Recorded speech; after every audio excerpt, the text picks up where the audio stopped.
Assalamualaikum warahmatullahi wabarakatuh. Masih kita lanjutkan bab 6 tentang aset tetap. Jadi teman-teman yang teori-teori mungkin akan saya langsung tunjukkan. Kalian bisa baca nanti sendiri, saya akan jelaskan yang penting-penting aja karena durasi videonya juga terbatas. Oke, aset tetap adalah aset yang berwujud mempunyai masa manfaat lebih dari 12 bulan untuk digunakan sendiri. Jenis-jenisnya bisa kalian baca di situ, ada tanah, peralatan mesin, gedung dan bangunan, jalan irigasi, dan jaringan. Di sini bahwa untuk peralatan mesin dan gedung bangunan, dia mempunyai syarat selain dia berwujud fisik, tapi juga dia ada batas satuan minimal kapitalisasi. Untuk peralatan dan mesin, berdasarkan PMK yang baru adalah sebesar 1 juta. Sedangkan untuk gedung dan bangunan adalah sebesar 25 juta. Jadi walaupun dia misalkan membangun gedung, misalkan, tapi cuman bikin pos aja atau bikin kamar mandi, nilainya kurang dari 25 juta, maka tidak bisa dicatat sebagai gedung dan bangunan. Juga dan peralatan mesin, kalau dia dibeli di bawah 1 juta, maka tidak bisa dianggap sebagai peralatan mesin. Berikutnya, definisi universalnya adalah ini, bisa kalian baca nanti. Aset tetap lainnya kita lanjut bahwa bisa kalian baca. Saya langsung lanjut ke KDP, bahwa ketika kita membangun sebuah gedung dan bangunan, maka tidak akan langsung jadi kan, maka dia harus bertahap. Nah, ketika tahapan-tahapan itulah pembangunan dalam gedung itu akan dicatat dulu sebagai konstruksi dalam bangunan. Misalkan mau bikin gedung kampus gitu, nah kan dia akan ada berapa persennya, 30%, 60%, 70%, nah itu akan dianggap sebagai KDP. Tapi ketika sudah 100%, nanti sudah diserah terimakan, maka KDP itu akan direklas lagi, diganti menjadi gedung dan bangunan. Pengakuannya ini, syarat-syaratnya adalah berwujud, mempunyai masa manfaat lebih dari 12 bulan, biaya perolehan aset dapat diukur secara andal, tidak dimaksud untuk dijual, jadi harus digunakan sendiri ya, dan diperoleh untuk dibangun dengan maksud untuk digunakan. Kalau untuk yang PM dan gedung dan bangunan, dia harus syaratnya ada tadi kapitalisasinya. Tadi KDP yang sudah dijelaskan. Pengukurannya, aset tetap pada dasarnya diperoleh dengan nilai manfaatnya dengan nilai wajar apabila itu didapat misalkan dari hasil sitaan atau juga misalkan dari hibah, maka dia harus bisa dinilai berdasarkan nilai wajarnya, bisa dengan menggunakan penilai atau juga bisa berdasarkan harga wajar di daerah tersebut wajarnya. Pengajiannya di neraca karena dia berupa aset kan.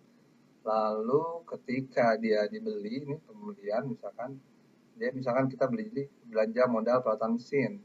Nah, ini kreditnya kita dari KPPN. Jurnal aktualnya peralatan dan mesin belum diregister, ditagihkan ke atas lain. Jadi SP2D-nya dicatat di SAIBA. Nah, BMN-nya juga harus catat. Nah, BMN-nya akan mencatat sebagai peralatan dan mesin yang belum diregister. Maka ini jurnal kiriman dari BMN akan menghilangkan peralatan dan mesin yang belum diregister ini. Sisanya akan peralatan dan mesin dan ditagihkan ke atas lain. Seperti itu. Jadi harus dicatat di SAIBA dan juga harus dicatat di SIMAK BMN. Nah, pencatatan hasil pembelian aset ekstra konvertible dengan belanja modal akan masukkan jurnal ini. Jadi ketika misalkan kita mau beli misalkan handphone, ternyata handphone itu di bawah 1 juta misalnya harganya, maka ini jurnal yang akan dikirimkannya. Karena aset ekstra konvertible tidak dikapitalisasi, maka jurnal kirimannya yang dikirim pada subscriber berbentuk tidak dapat terrealisasi secara otomatis. Jadi ketika di SAIBA dia dicatat sebagai aset tetap, namun di SIMAK BMN-nya dia tidak memberikan jurnal kiriman seperti ini, maka untuk menghilangkannya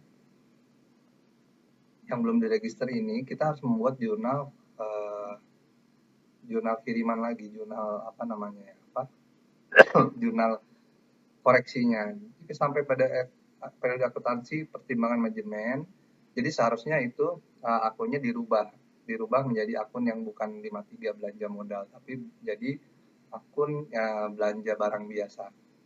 Nah, tapi jika sampai akhir periode pelaporan tidak ada revisi, maka akan terbentuk seperti ini, beban aset extra convertible pada aset tetap yang belum diregister. Ini gunanya untuk menghilangkan yang tadi ini. Jadi nanti akan menghasilkan beban aset extra convertible pada ditagihan kreditors lain. Jadi tidak akan berupa aset yang akan dicatat di neraca, tapi hanya akan mencatat sebagai beban aset yang akan dicatat di LO. Selanjutnya ada transfer masuk dan transfer keluar. Jadi ketika dalam satu periode itu ada menerima transfer berupa aset, kalau transfer itu berarti dalam satu unit pelaporan, maka dia dicatat sebagai transfer masuk kalau bagi penerima, tapi bagi yang mengeluarkan dicatat sebagai transfer keluar. Nah, ini kalau misalkan transfer keluar, bagi satker yang mengeluarkan akan mencatat sebagai ini.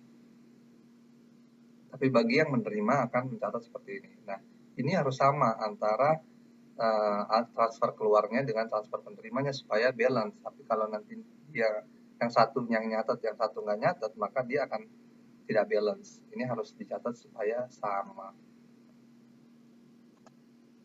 Selanjutnya penghentian dan penghapusan aset tetap. Jika misalkan aset itu misalkan dia ingin dihapus, misalkan dia rusak atau sudah kadaluarsa atau sudah out of date, terus dia juga misalkan dianggap penghapusannya sudah melebihi nilai asetnya, penyusutannya maksudnya, maka itu bisa dihapuskan.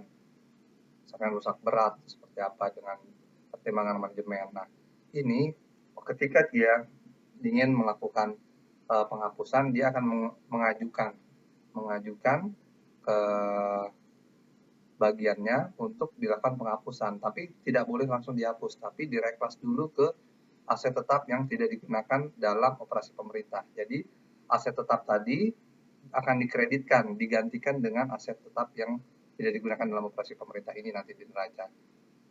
Akumulasinya juga akan digantikan nanti. Ya. Jadi harus balance nih. Ketika akumulasinya ketika asetnya sudah diterima dan SK-nya sudah diterima, maka ini lagi juga harus dijurnal lagi. Jadi aset tetapnya dikreditkan supaya hilang. Jadi baru resmilah aset tetap itu sudah dihilangkan. Contohnya ini.